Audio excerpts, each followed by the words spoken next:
Kasama na namin ngayon yung kuya ni Saidi. Grabe, ang cute-cute niya talaga sa personal. Hello, Daisuke! Grabe, napaka-pogi naman ni Daisuke. Grabe, Saidi, mas pogi pa sa'yo yung kapatid mo. Tingnan mo, magtabi kayo.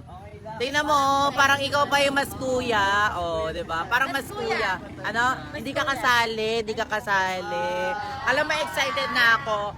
Iniisip ko kung kanino ko siya isi-ship. Sa tingin nyo, kanina ko kaya siya isi-ship? Sa hindi ka kasali, hindi ka kasali.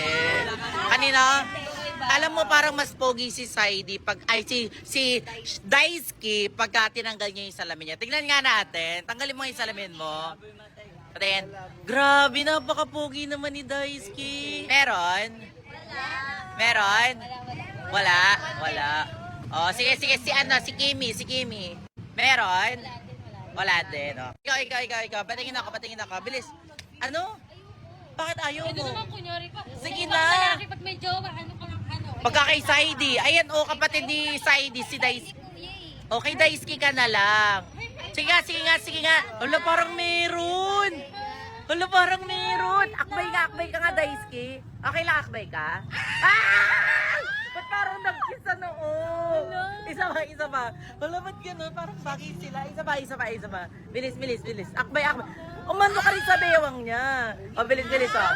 Bilis, oh. Parang meron eh.